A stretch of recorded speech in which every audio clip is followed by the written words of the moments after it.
Hey, what's up, guys? This is Kimmerman from Kimmerman Gampa Studio, and today I have here a model kit from Modoroid, and this is your Valimar Ashen Knight.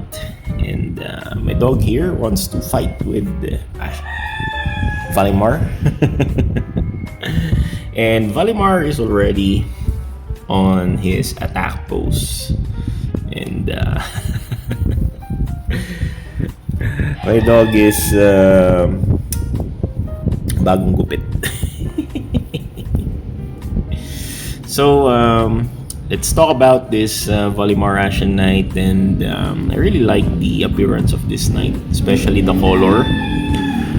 Although it's not that complete without the color for the designs here in the what you call this, yung parang koronesa niya. So wala pang masyadong kulay yan. Dapat yan may parang gold accents. And I wonder why Modoroid didn't do that. Kasi as a Modoroid fan, I already saw some pre-painted parts na ginagawa nila. Like this one, these are pre-painted parts. But they didn't put color here. Maybe kung gusto mong gawa ng ibang kulay, at least you have the freedom to do so. Yan, may kalayaan kang gawa ng kung anong kulay yung gusto mong ilagay. That's why siguro hindi nila nilagyan ng sarili nilang accents. The color of this kit is metallic silver, which is very nice for a knight. And as the name itself, this is the Ashen Knight. So ashen, parang gray, di ba? I don't know the story of this character here, but I know this is a video game or an RPG game.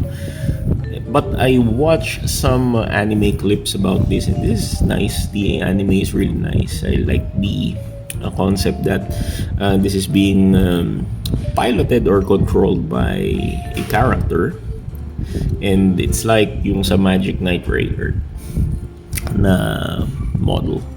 So let's go with the articulation of this kit.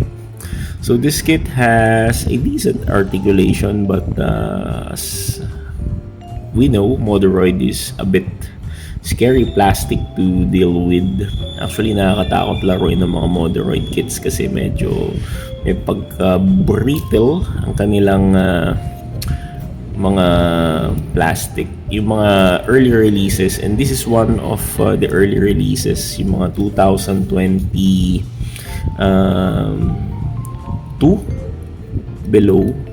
Pero yung mga 2023 and or 2023 below, yan yung mga medyo parang nakakatakot pa yung plastic. But 2024 hanggang yung mga new releases today, they are already good.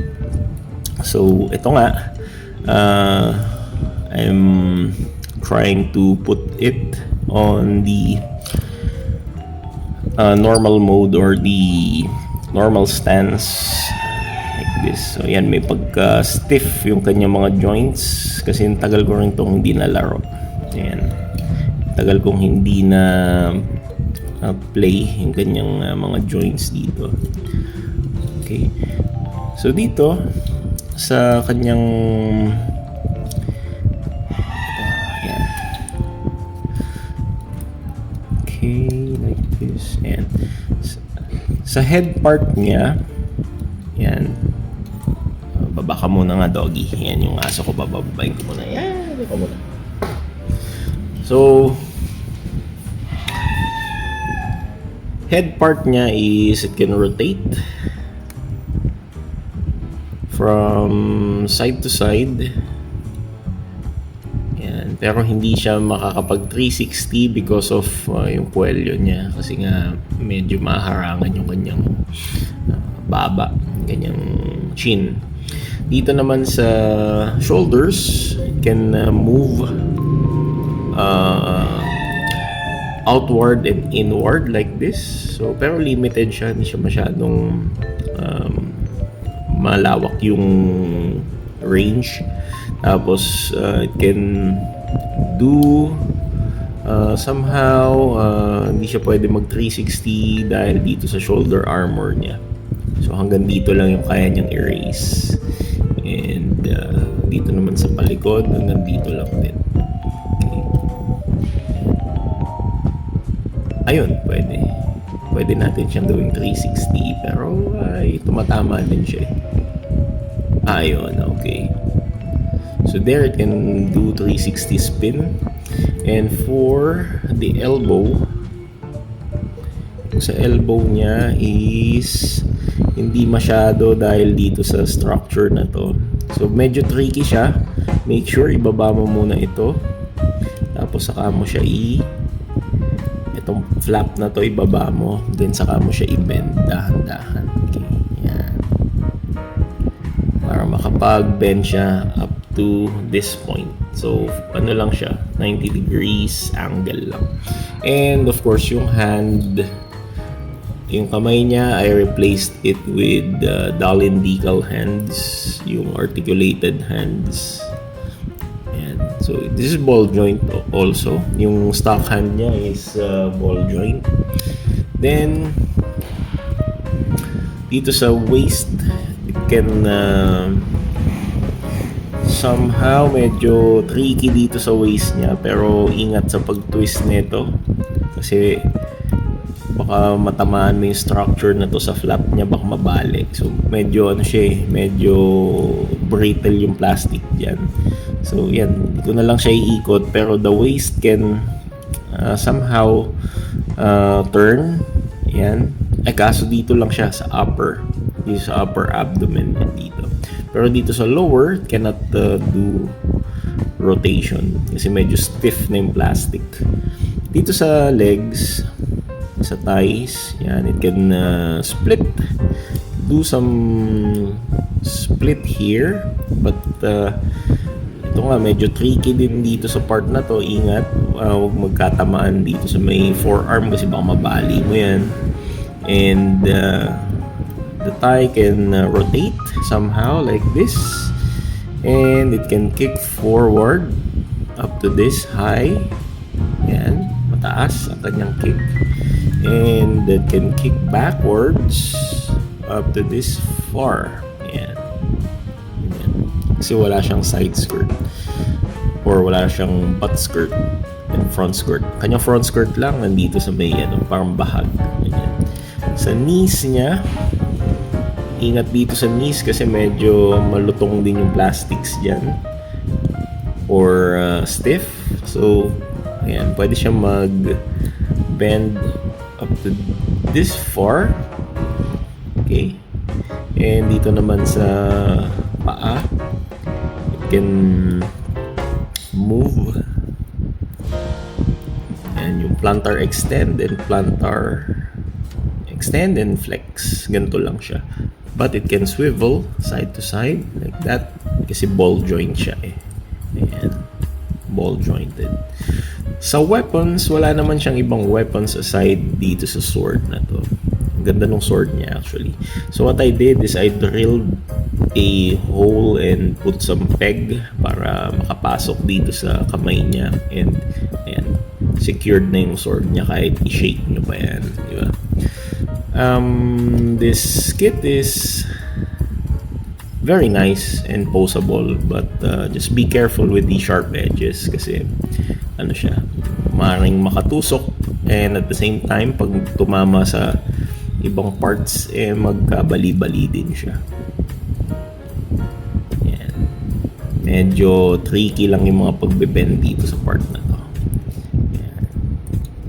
So wings, by the way, ang wings niya is walang ibang movement kundi side, pag ganyan, and it can somehow raise up to this far. Yan. It can raise up to that far. Okay. For size comparison, let's compare it with one of my favorite model here from Armored Core, and this is your Armored Core Ambient. And gusto ko to kasi magkakulay sila halos, and they're both video game character. So this is an RPG and this is a parang mecha combat game. And yep, they're almost the same height. And this is 172 scale, but Valimar here is a no grade scale. So let's compare it with Reborn 100 with this model here. I have the Gerbera or the Gundam GP04, and they are of somehow the same height if we're going to measure until the tip of this horn here. So they're almost the same height.